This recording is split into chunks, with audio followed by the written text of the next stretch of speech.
This is Mandatory Listening. I'm your host, Kent Mann. Each week, we sit down over a cup of coffee and discuss interesting topics in the world of the customer experience. Welcome back to Mandatory Listening. This is your host, Kent Mann. I'm joined today by Emily Glazer again. Hello, Emily. Hi, how are you?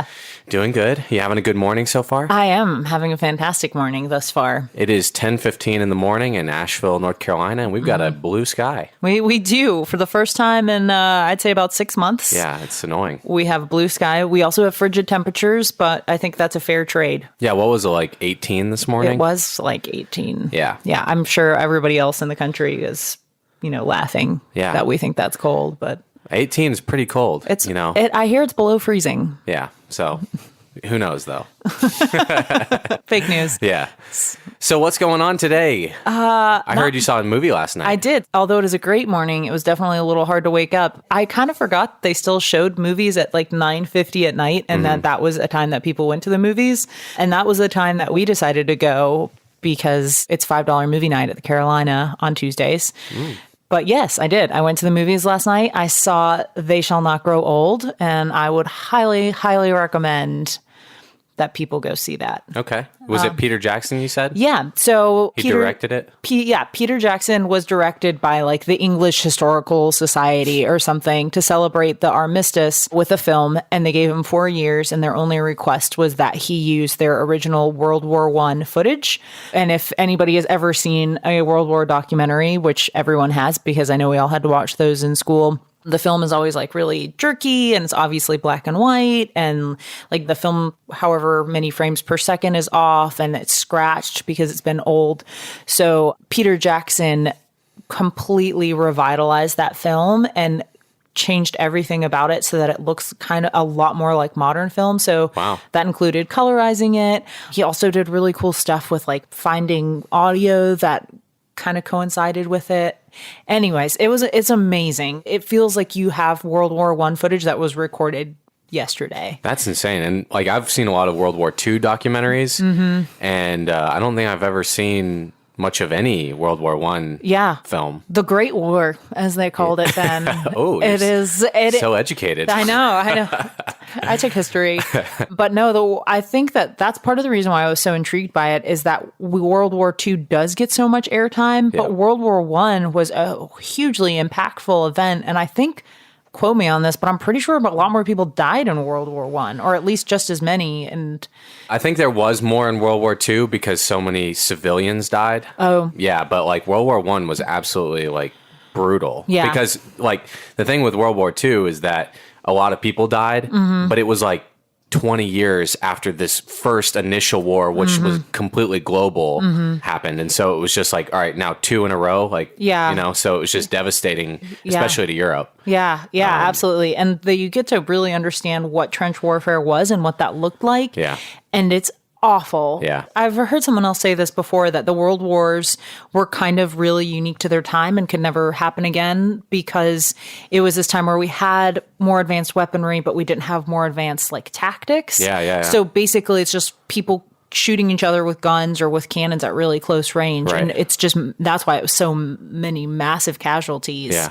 It's so interesting. We could do a whole podcast about it. For sure. Yeah. I mean, just the last point, I know to what you just said, at the beginning of World War I, there were still countries sending people riding on horses with swords, like against tanks. Yeah. Oh, yeah, exactly. And like machine guns shooting at these, like, so they're just like, the first couple skirmishes of World War I were just like absolute massacres. Or even into the peak of the movie is the scene where they're getting ready to kind of go across no man's land, and it's people on horseback. It's the first tanks are kind of doing this big maneuver. Plus it's people with like the sabers on the ends of their guns, bayonet, just running as straight at shotguns and straight at machine guns. And just carnage. Yeah. It's horrible. So this has been the History Channel podcast. Now, we're talking about World War I. Really random, completely unconnected facts about the Great War. Yep. Well, if it's any consolation, my last movie I watched was My Friend Dahmer, about Jeffrey Dahmer. Which I have not even heard about, so please enlighten us. Well, it's a little background story on what his like high school years were kind of based on or whatever. And so it's from the perspective of his friend who was a cartoonist who kind of drew his, like, went to high school with him. Yeah. And kind of was friends with him. And then came out, like, much later that he was this horrific serial killer. Yeah. And so it's weird because it just shows this kid being kind of coming of age and also has these, like, really dark demons that start to manifest as he gets older. Oh. And so it's disturbing, but also, like, you almost, like, there are parts where you feel bad for him and, like, all this stuff. So it's one of those movies that's not clear cut. But it's worth a watch, although it is eerie, very eerie, especially because it's like based on a true story. Oh, yeah. So it's unsettling, to say the least. Did you watch the recent Ted Bundy documentaries? I did, on Netflix. Yeah, same feeling there where... And they're coming out with a Zac Efron movie with him. I saw that, yeah. Yeah, which people seem to be kind of pissed about because, like, Zac Efron is this very handsome, like, young, attractive dude, which is kind of what Ted Bundy was like to a lot of his victims. Yeah. And so they're like, people are upset that they're like glorifying this killer and turning him into this like charismatic. But it's not glorifying him if that's really how people perceived him. Yeah. So it's like, I guess it's just an opinion, like difference of opinion. Some people probably not offended by it, but just that this guy shouldn't get this much attention. Right. For well, that doing is such true. horrible things to these people. Yeah. Which, you know, it's hard to say. Like, you can see both sides of it. Right. But of course, it's a real story. Yeah. Like, either way. So it's not like you can say it never happened. Yeah. But yeah, like, were you going to say anything else about the movie? Like, it just seems, what's it called? Like, the horrifically Bundy evil. tapes. Oh, yeah, the Bundy tapes. But the movie's like horrifically evil something. It's like a weird title. Oh, the new one with Zac Efron? Oh, Yeah. I don't know. Yeah, some weird title. Either way. All right, yeah. So we are now getting into the bulk of our topic. Yeah. Today, Emily, we are talking about influencers. We are talking about influencers. Yeah. So we're talking about specifically Instagram influencers, but kind of the difference of a brand ambassador, influencer, sponsee. Why it matters. Yeah. Kind of the impact that it's having on marketing moving forward and why it's important for your business regardless of your size. So let's start with really basic topic of Instagram, which it actually is not basic at all. But let's start there just in case there's a listener out there and maybe you're not as familiar with the platform as we are. So Instagram is a social media platform, primarily photos. They're transitioning a lot more into video now, especially with stories. And basic marketing points if you're a business. One, you should absolutely have an Instagram. Like, that's step one. If you don't have an Instagram and you're a business, get on that. For what reason? It's a way for you to access a very specific kind of audience, whether that audience is defined by your location or by your niche or by anything. Like, it's a very targeted way for you to interact with and build a community around your specific audience and also to market to them. Okay. So, you know, classics, you should be using hashtags to access new audiences. So your hashtag should be based on your industry or your interests or your town. You should be interacting with your audience by, you know, commenting and liking on their photos, especially if they're using the hashtags that you're using. If they comment on your photos, you should always be interacting with them. Sounds like a full-time job. Yeah, here it is. So if you just, I know we're talking to manufacturers and giant brands that have a well-established Instagram and well-established product line that they go through in their Instagram routine. What if you just own a couple stores? Like, what if you're a specialty retailer? Yeah, I think to an extent, it's even more important for you to have a strong Instagram presence because the big brands are going to be recognized regardless of what they do on social media. And not to say that they shouldn't use them. Obviously, it's really important there too. But for smaller brands that are trying to build recognition from the ground up or from a baseline up, it's integral that you are on Instagram and that you're engaging with new audiences. It's just a very intentional form of marketing. Yeah.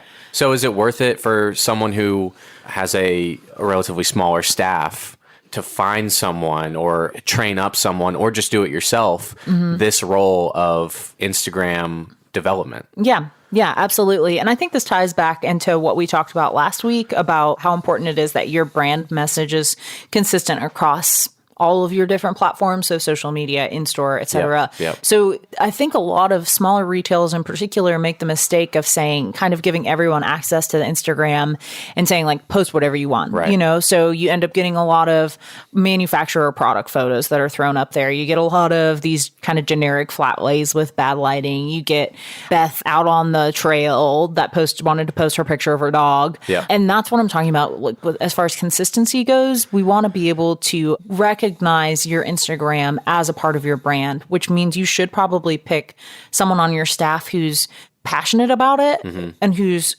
either has a knowledge or is willing to build a knowledge on what that platform looks like and what effective marketing looks like on that platform within your industry and within your size. Gotcha. And delegate that to them. And what about like a style, like a style of posting? Because you look at the really artsy pages or really dedicated pages, and they have a thematic style, you know, whether it be black and white or rustic or all outdoor pictures or whatever. Is that worth it to do for a brand? Yeah. And that, again, Is that paramount? Like, style should be consistent, not just on the Instagram page, but also if you have a Facebook or if you have a whatever the other platforms you have, like your online presence.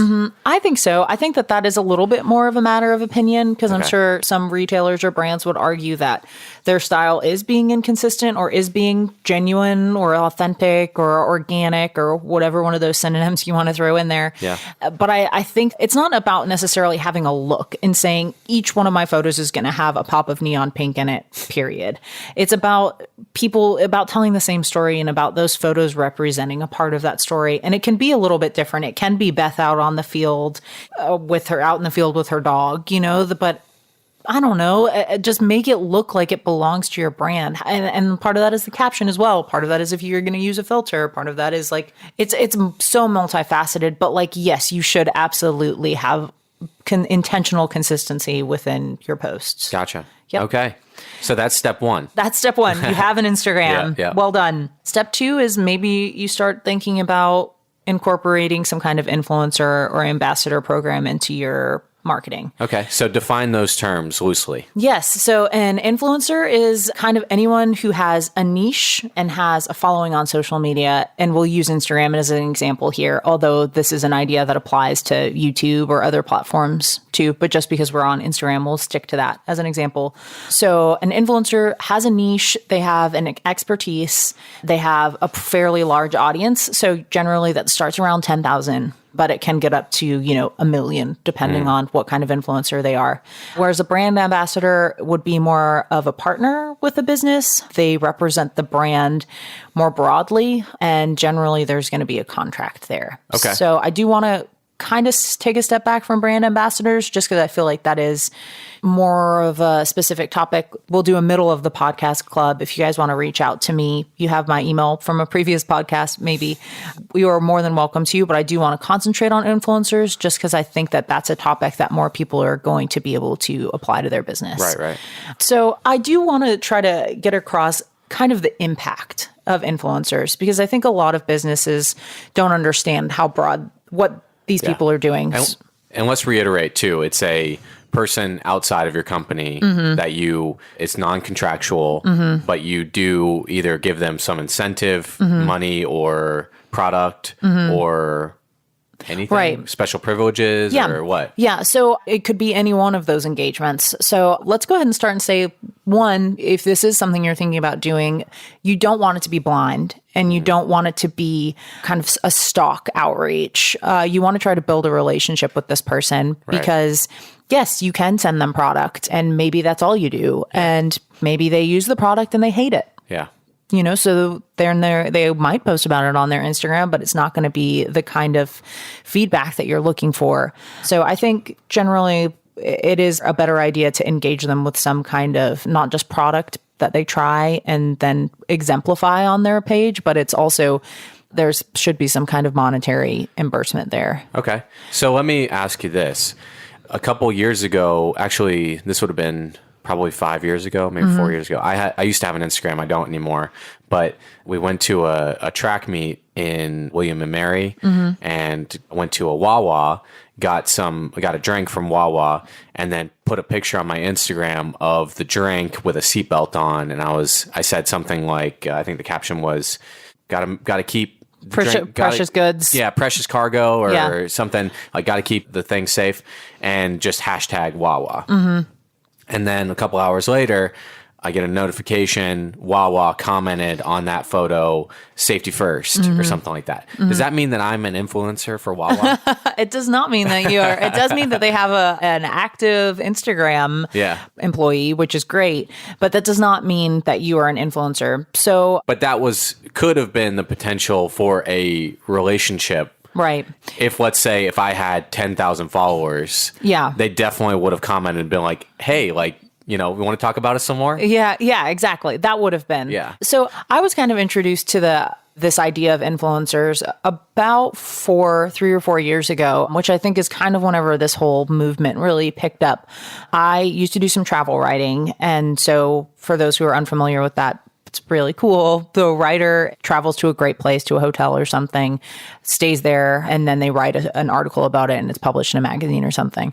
At the time, it was the first time that I engaged with an influencer. So there was a girl there who had, however many 50,000 followers on Instagram, and she was doing the same thing, but then all she was going to do was post pictures about it. Oh, okay. And it's transitioned now to where travel writing exists as a much narrower field because these businesses would rather engage with influencers for a number of reasons that we'll get to.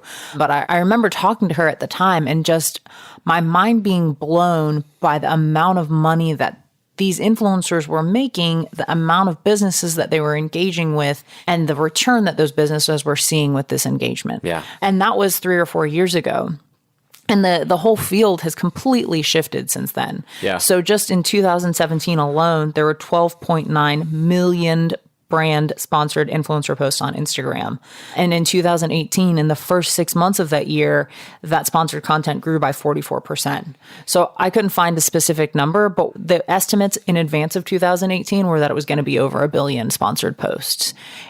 That's incomprehensible. Yeah, it's insane. It's a massive market. And that's what I really want people to understand is that I can see why as a smaller business, it's easy to say, I can't afford influencer marketing. I'm not Uber or whoever else is regularly involved in these, but it's such a big pie. Yeah. There were millions of people trying to make it as influencers.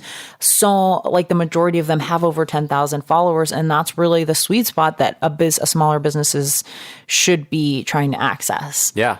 So, I mean, how do you begin to build a relationship with someone just over this sort of platform? If you're a specialty retail store, do you just have you hope one of your customers has more than 10,000 followers? Hey, how many, one of your questions is, what's your email? What's your phone number? Yeah. And also, how many followers do you have on Instagram? We do this with every customer. Every customer, we always want to know. Yeah. So I think, first of all, let's stick back. I want to retouch on that 10,000 mark because I think it's so many of these businesses that are maybe 1 or 2 locations or, they qualify themselves as a smaller business.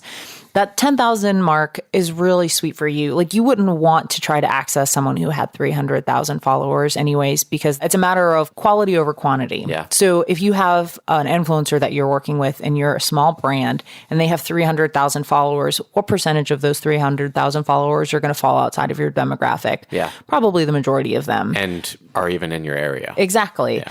But say you want to interact instead with the customer who comes in and that person has 10,000 followers. It's a niche. So you're specifically targeting your ideal audience because they're in the same location as you.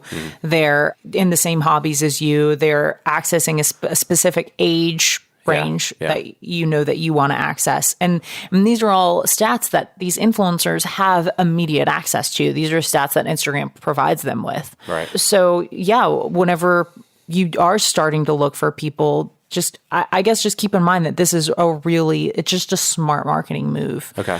And then whenever it comes time if you do want to start looking at this, obviously hashtags are a great place to start. I think the majority of places, like a local biking group is going to have a local biking hashtag. So if you're a cycling shop, you would know that. And you're already active on Instagram. You understand these hashtags. And you're probably already engaging with these community members who would be good influencers for you to work with. Yeah. And if you have like a class or a group ride or something like that, you can create a hashtag for it or create a group or something like that. Yeah. Okay. And so when you think about an outdoor store or a bike store or a run store, and I don't want to pigeonhole us into that specifically, but in this extraneous circumstance, like an easy post for an influencer that would really benefit the brand would be like food or like travel, because it looks really good on Instagram. Do you see what I'm saying? Like a really good restaurant. And then you like take a picture of the food and then you hashtag the restaurant. Like that's not like paid influencer, but that's really good promotion. Right. And it looks really good on Instagram. Right. So when I see like posts from like a store and it's like come out for our like yoga class or check out our new shoes that we just got in stock or just fitted Jim with a bike. He looks really happy like in this picture. What is the best way to market that? Like what kind of posts should these influencers, should you tell your influencers to post that looks really good? Yeah. Yeah. So you definitely want it to seem authentic and real. So you want them to be engaging with the product in a way that they would actually engage with it in. So you don't want them to like, it depends. Like if it is on YouTube, an unboxing or something would be ideal, you know? Yeah. But if we're talking about, let's just use fashion as an example, because that's a community that I follow pretty closely on Instagram. So say you send an influencer a dress, that influencer would then style the dress. You'd probably give them some pointers on what you want it to look like, how you want it to be styled. And then they'd go outside or do something that represented your brand, like get on a bike or a motorcycle, I don't know, whatever your brand is. Right. They would shoot it and then they would post that post. They would tag you in it. They would probably mention the product. If they have a like to know it, which is a whole different thing, they'll upload that to their like to know it so that people can access the product and buy it really easily.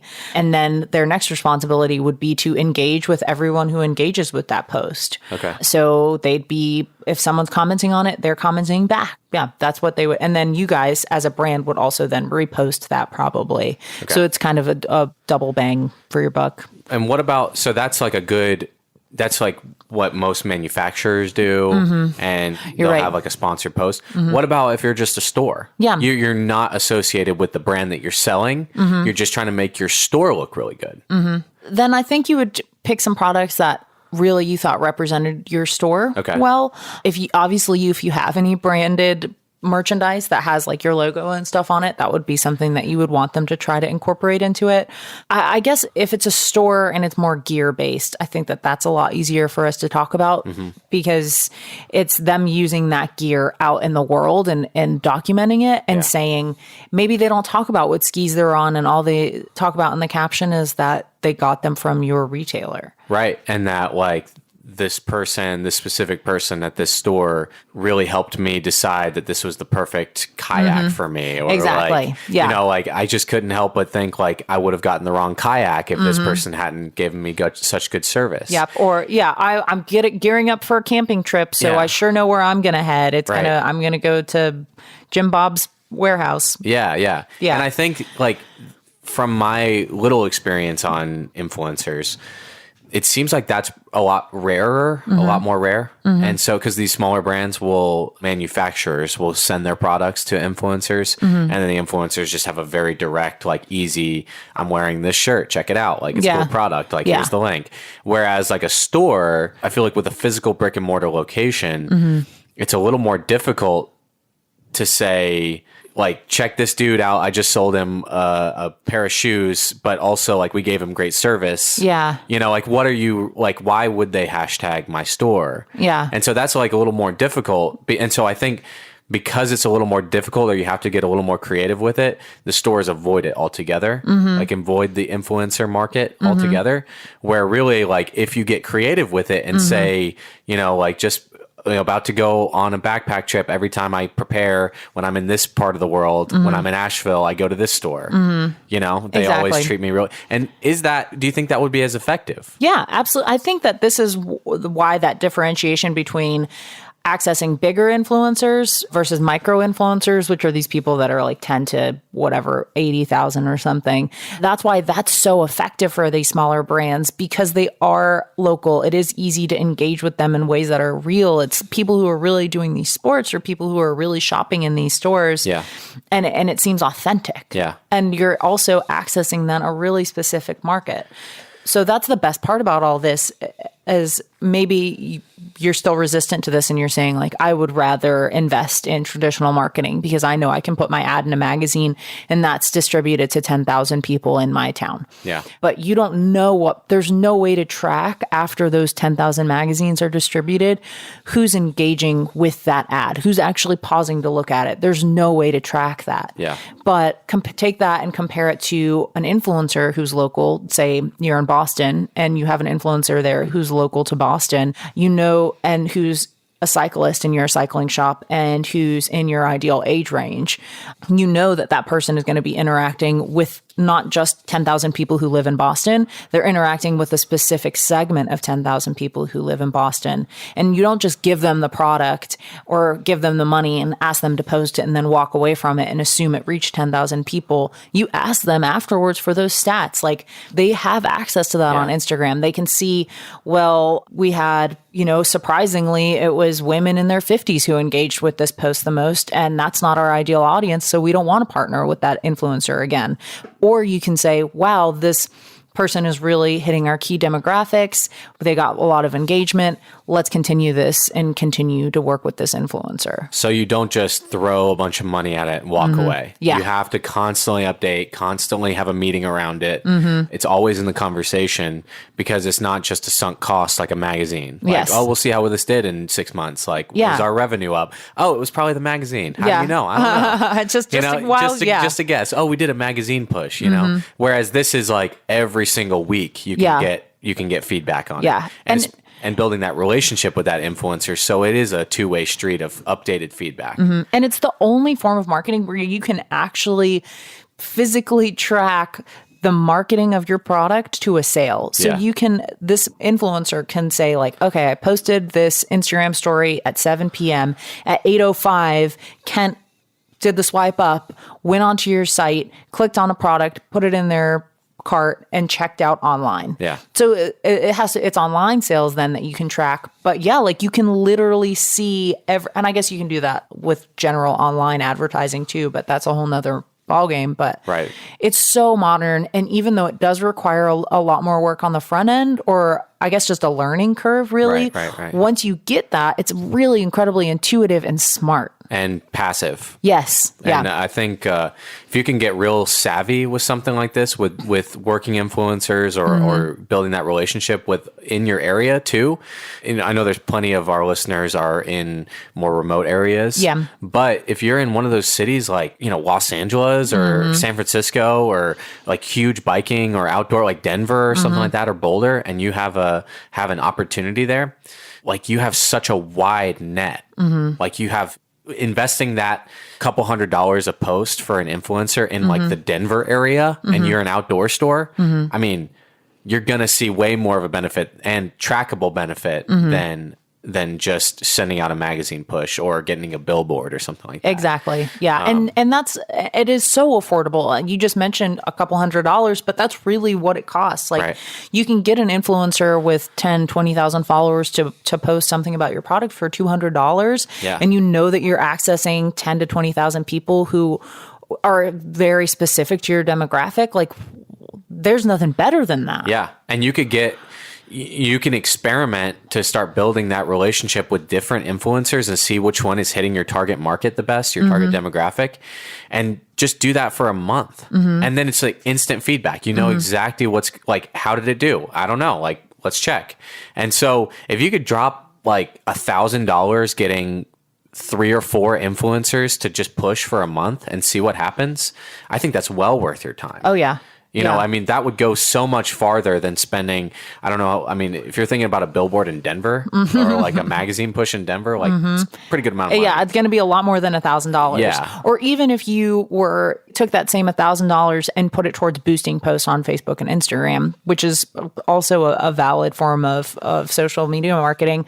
And you are also going to be able to identify a target market and reach out to them specifically. It works so differently because the whole thing about influencers is that they've created communities that trust them. Yeah.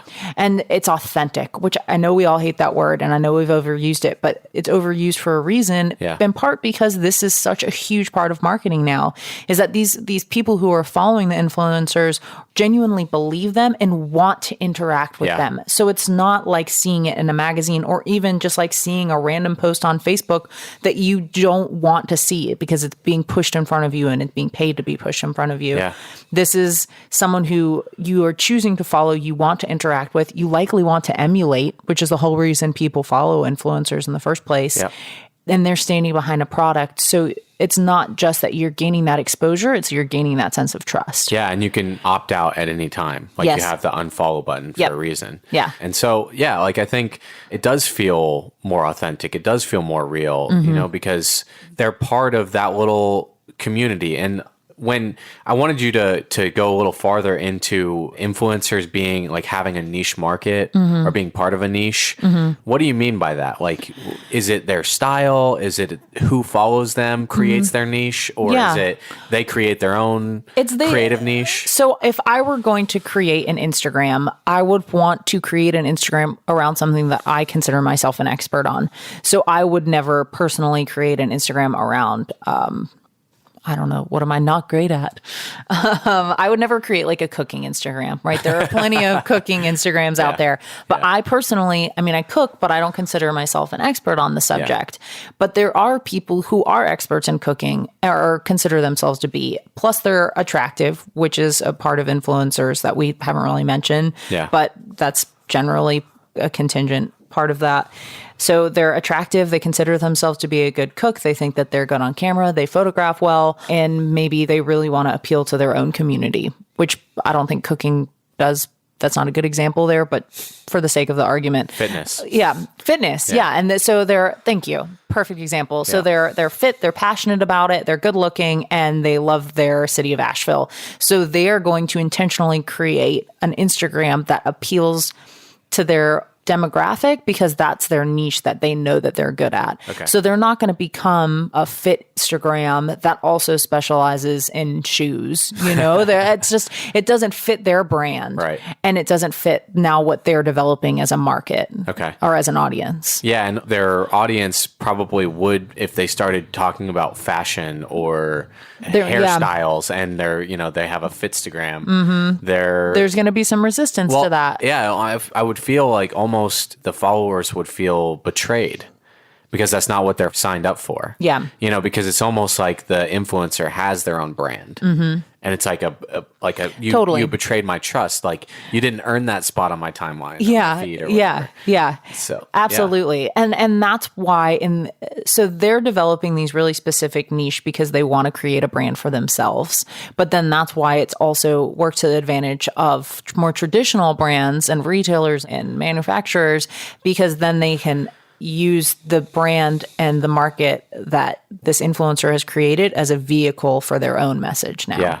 And they become like your Instagram feed for these influencers is their identity. And, it's a good thing, bad thing, like psychological, whatever.